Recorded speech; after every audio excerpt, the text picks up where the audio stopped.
Hi everyone, welcome back to my channel. मैं हूं प्रिया। कैसे हो आप सब? आई होप आप बहुत अच्छे से होंगे। जो लोग मेरी वीडियो पहली बार देख रहे हैं उनके लिए बता दूं कि मैंने अपनी प्रेगनेंसी के लिए पहले आईयूआई करवाया, जिससे मुझे एक्टोपिक प्रेगनेंसी हो गई, जिसको कंटिन्यू नहीं किया गया। फिर मैंने आईवीएफ करवाया, जिससे मुझे ट्विंस प्रेगनेंसी हुई। मेरे 2 बेटे हैं। जो भी एक्सपीरियंस है पूरे ट्रीटमेंट का, वो मैं वीडियो के थ्रू यहाँ पे आपके साथ शेयर करती रहती हूँ।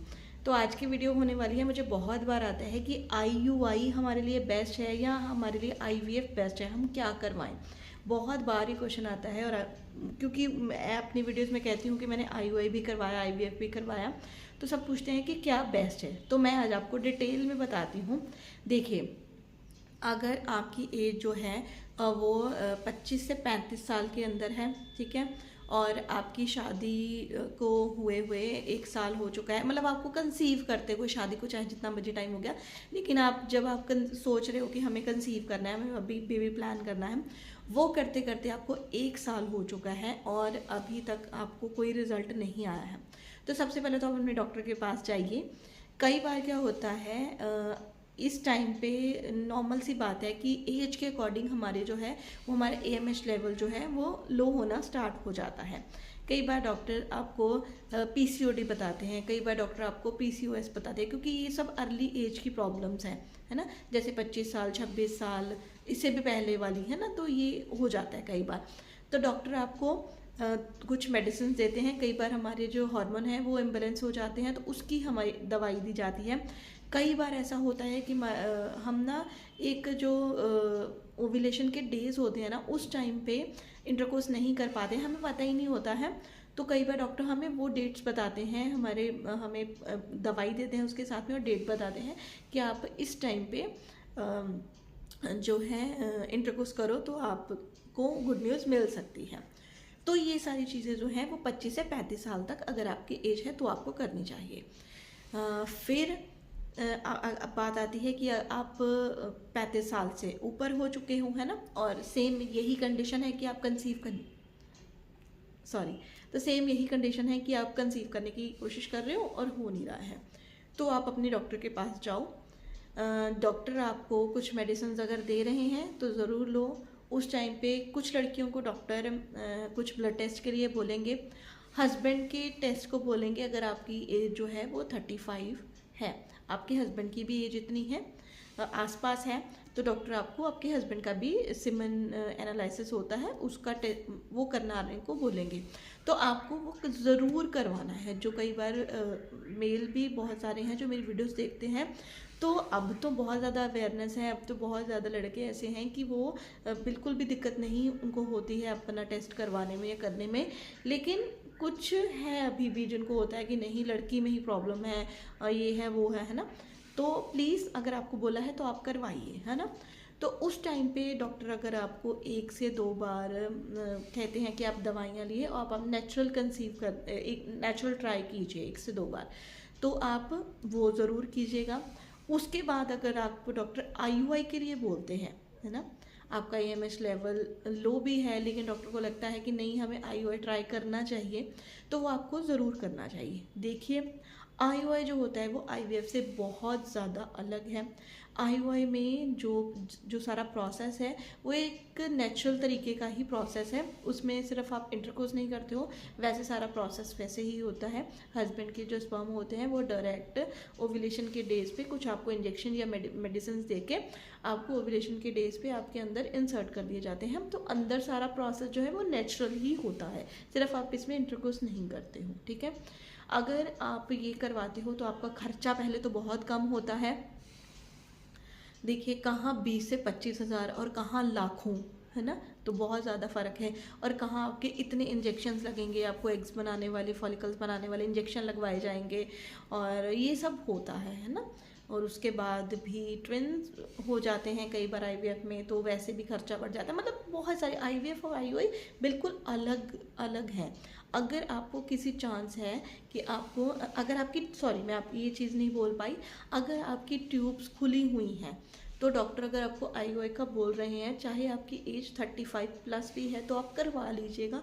बहुत बार कंसीव हो जाता है, लेकिन इसमें मैं बात कर रही हूँ अगर आपकी एज जो है वो 25-26 साल ही है चाहे, और आपकी ट्यूब ब्लॉक हो चुकी हैं, डॉक्टर ने आपको ट्यूब टेस्ट करने को बोला है और आपकी ट्यूब ब्लॉक हो चुकी हैं, फिर आपको किसी भी कंडीशन में ये नहीं सोचना है। कई बार किस जगह पे डॉक्टर भी लालची होते हैं कि नहीं, इसको पहले हम 1-2 साइकिल जो है वो IUI के देते हैं। मैं आपको अपना पर्सनल एक्सपीरियंस बता रही हूँ, ठीक है ना, कि मैं इसको थोड़े से ऐसे ही करती हूँ, डायरेक्ट IVF का नहीं बोलती, 1-2 इसके IUI करती हूँ। देखिए अगर आपकी ट्यूब ब्लॉक है तो आप किसी कंडीशन में आपका IUI काम नहीं करेगा।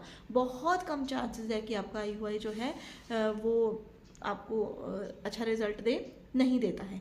अगर आपकी ट्यूब ब्लॉक है, अगर आपका AMH लेवल काफ़ी ज़्यादा लो है, तो आपको सीधा IVF तक पहुंच जाना चाहिए, क्योंकि जैसे जैसे हमारी एज बढ़ती जाती है वैसे वैसे हमारे AMH लेवल कम हो जाता है, एग की क्वालिटी कम हो जाती है, हमारी फर्टिलाइजेशन का जो रेट है वो कम हो जाता है, हमारी इम्प्लांटेशन का जो रेट है वो कम हो जाता है।